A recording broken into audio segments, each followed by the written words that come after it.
think that NAIDOC Week is one of the most significant in our national calendar. It's a time where we can celebrate proudly our Aboriginal history, our culture, and the achievements of Aboriginal and Torres Strait Islander members of our community.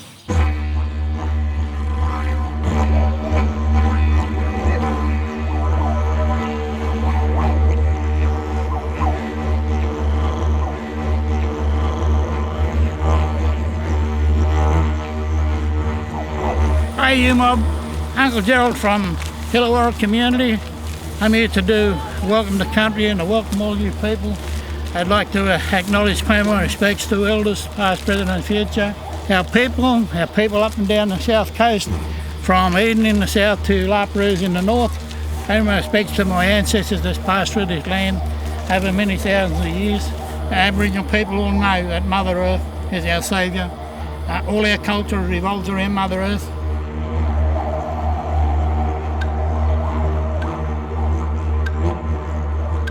When I come up here, I feel the presence of our ancestors. On Gira, getting upset now, I feel their journey, and I'm really happy to be here, but it saddens me that, we all still as a people can't gather up here and collect our food and, camp and have a great time.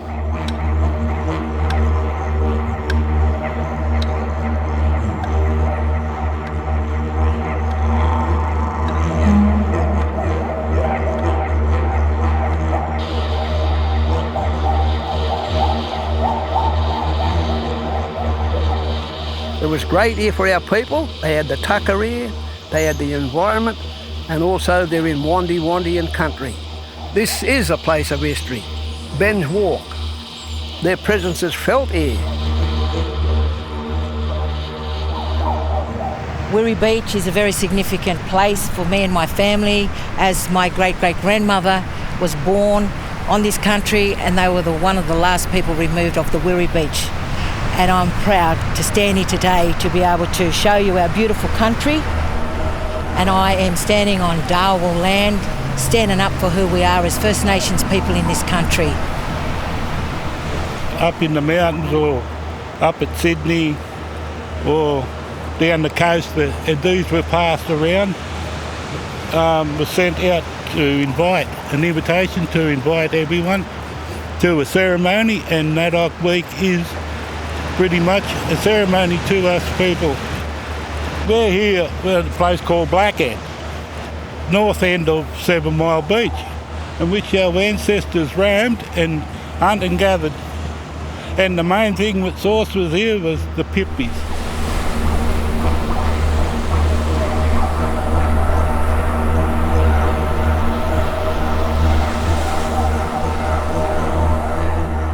Healing country's always been a very big part of Aboriginal culture. It's about Mother Earth. Mother Earth is where we come from, who we belong to. Without Earth, without the surroundings that we have, the ocean, the land, the bushes, the animals, and all what goes with it, the foods, we're nothing. So, Earth is very important, and Mother Earth is, that's where we come from. So, always cherish it.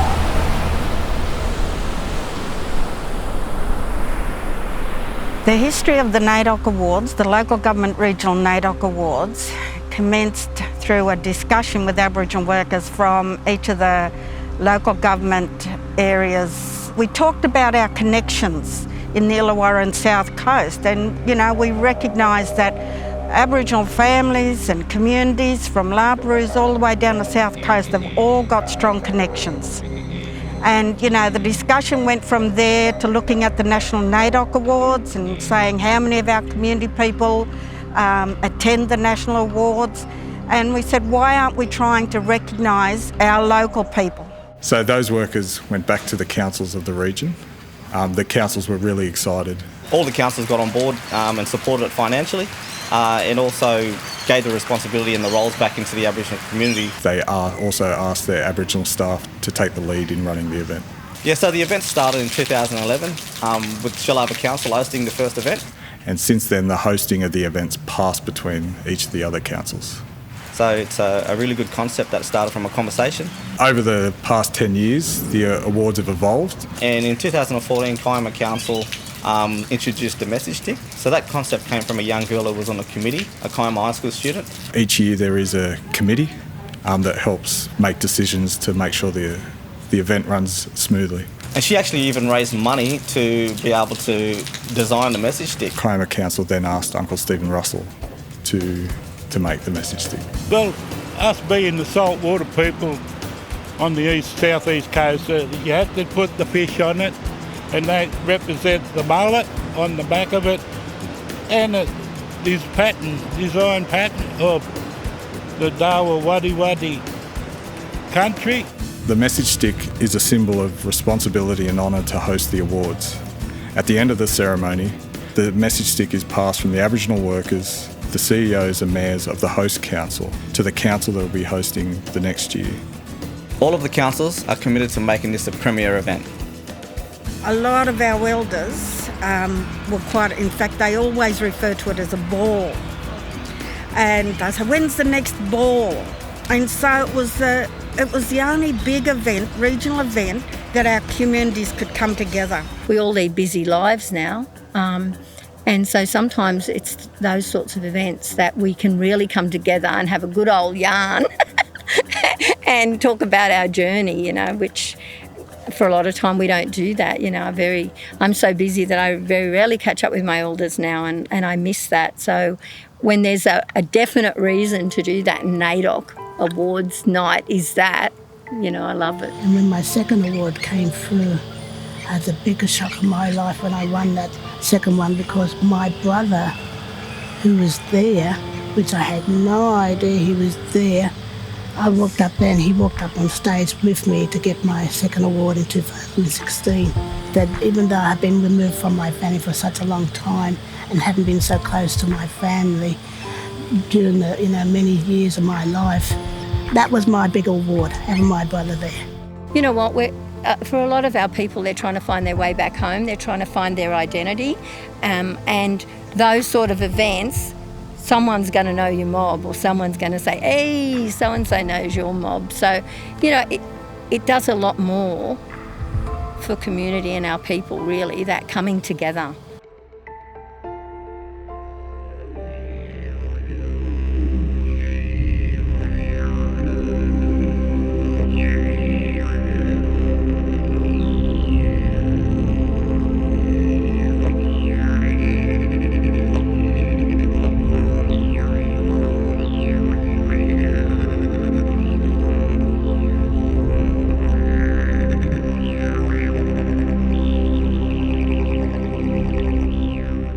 I remember the first time they came together and poured the dirt or sand into the Coolamon. Elders and people were coming from all different parts of Aboriginal countries, and the joining of the sand is bringing us together.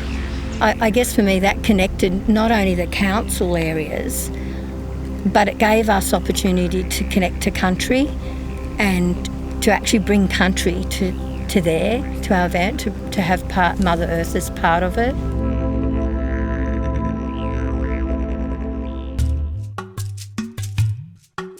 The awards also give the opportunity to showcase local talent. We have to seek sponsorship as well, because, you need the money to run these events. And even though each council contributed, we then called on sponsorship from each of our local government areas, and we've had a lot of those sponsors that followed through right to, this year. To be able to sit down, celebrate, be around mob, and then be recognised. We feel that it's important to acknowledge their contribution that they've given to the community, as us giving back to them. And you see all these different groups getting together and having a good time and celebrating what's really important. So we're just really proud to be involved. It just makes you proud to see our people being recognised. I'm the chairperson of the Illawarra Aboriginal Corporation. That's a volunteer position. I'm on the Aboriginal Advisory Committee at Shillabah City Council, another voluntary position, and it's all entails, supporting and helping Aboriginal people achieving some of the goals that we set out to do, like employment, opportunities and just recognising Aboriginal culture within the community. I'm very proud of the support that we've had from our community. Aboriginal organisations right around the country, they're built by families, they're built by particular communities. It is close-knit, it's so different to the mainstream population. There's a lot of competition out there, but Aboriginal people seem to basically pull it all together. I started this business here back in 2019. Gumara means wise old man, so all my forefathers, were all wise old men. So I decided, carry out that legacy and continue our culture to the wider community. Growing up, seeing my nan in the community and what my nan has done for this community and what my nan does to help everyone that she can, and I always just knew I wanted to be like Nan, and it was basically just straight out of school, straight into study and to get to where I wanted to be. Because I think that's the key, remembering what past elders did, their tracks and where they've been and what they've done. Probably something that stands out to me is just the Elders Award. I think that's one of the most happy moments for me is seeing the elders, both female and male, when they received their award. I was speechless at first, but I got up on the stage, but I thanked everyone and I got very teary-eyed. And I did say that the lady who walked alongside of me was my mother. I felt proud. I follow in her footsteps. And just seeing the emotion on the faces and also the proudness of the families that are sitting at the table with them, because they might not have been recognised before in such a way and might not have thought that they'd ever be recognised in such a way. They ring up and give me the good news and I said, so you got the right person? I said, yeah. No, I'm still over the moon. I just can't believe it. I mean, something very special in my life, Oh, I'm so proud. I'm shocked. I don't know what else to say, but thank you. I mean, she gets out there, she talks to some of the young girls, and when she goes away, when's Auntie Pearl come back? So they're keen on learning it all, so they can teach their own kids in the future. Yes, when we first moved, when we first came up here, that was, I think we was only about 20 or 21. It was the ones who sort of mentored us was, there was 4 old ladies. It was Auntie Dolly, Auntie Jean, Auntie Mary Davis and Auntie Linda Davis. They're the ones who started the centre in Wollongong. So that's what happens in community. The elders pass down the knowledge and then that knowledge is passed down to the next generation. To see everyone come together and the yarn up that they would have, because some of them haven't seen one another for a long time.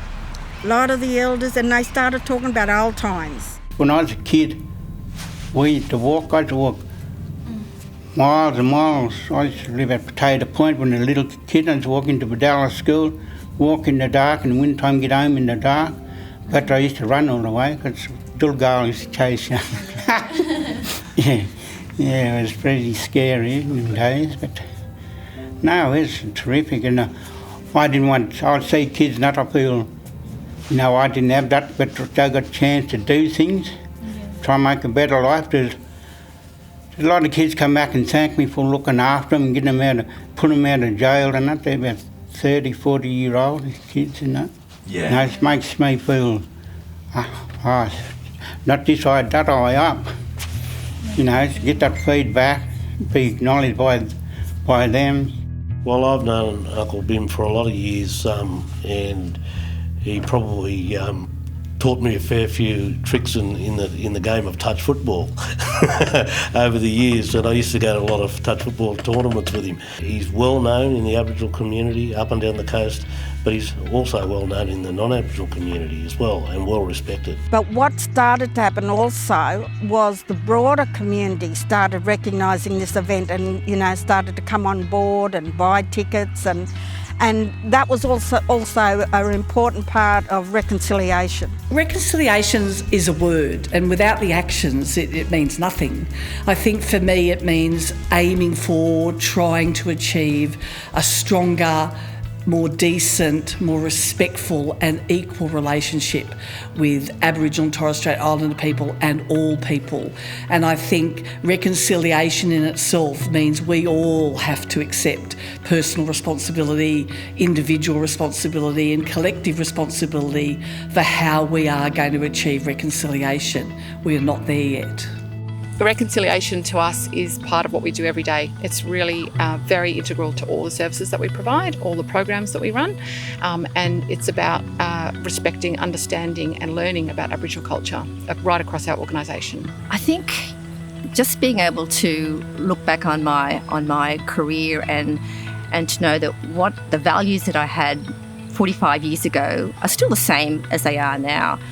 They're values that I I've taken from my family, my extended family, in that everybody deserves a fair go. Every child has the right for a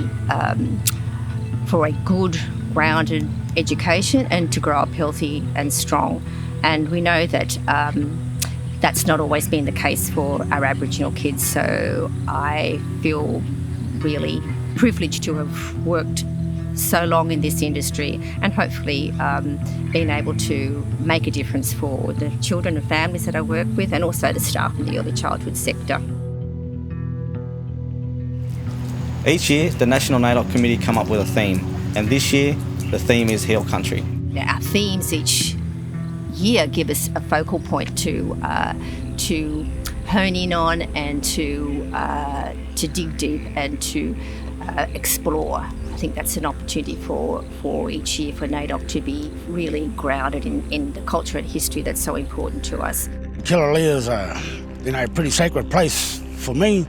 I've been coming out here since I was a young boy, watching my dad fish off the beach here. He taught me, a fair bit about the landscape and the cultural side of Killalea. This is Gumara's backyard. This is where we come out and deliver our culture every day to schools. We'll take them on a bush tucker walk, boomerang throwing, spear throwing, dancing, yarning. And for me to be on country is healing. You heal yourself when you're out on country, especially when we do our smoking ceremonies. That's a sense of healing. And also, I'm very fortunate to be able to work with the Kiama Council as we're working with lots of significant cultural heritage along this area. Returning of a skull at the north end to protecting the birthing tree in the caravan park. So recognising my family history and where they once lived on this beautiful country.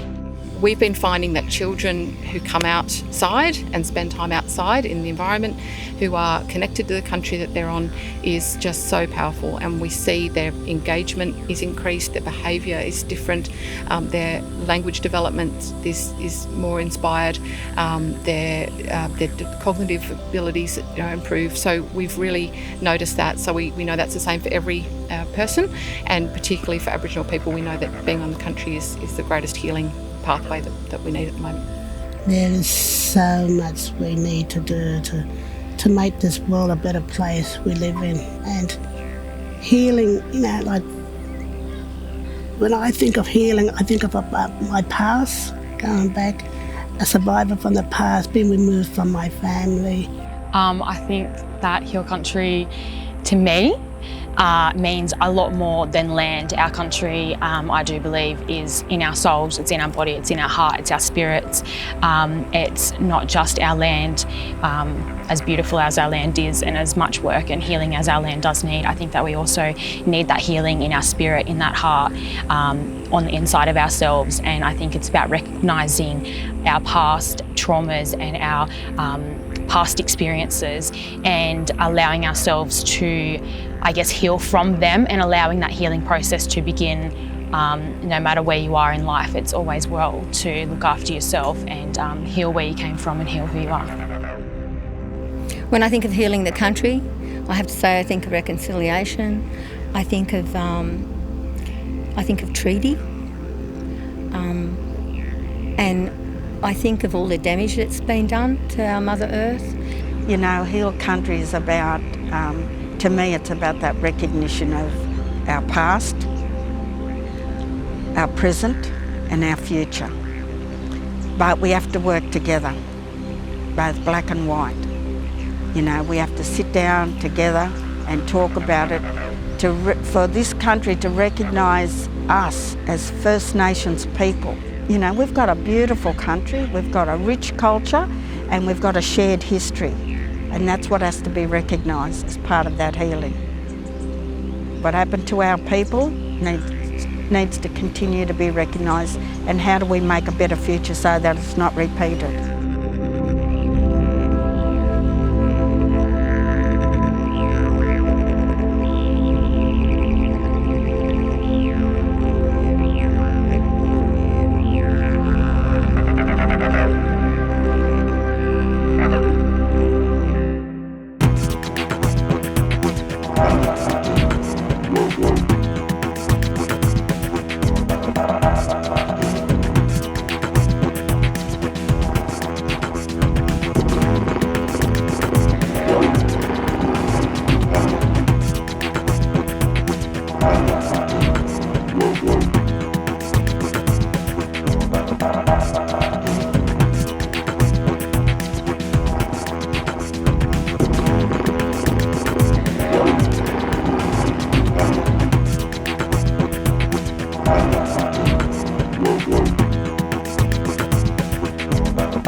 That brings me joy and happiness when they all come together at the NAIDOC Awards, because everyone that sees each other in the NAIDOC Award, they all get up, they look around, they see their cousins, they see their aunties, they see their uncles, they see the whole family in a NAIDOC Award, and all the organisations that are here. It's like one big family, one big mob.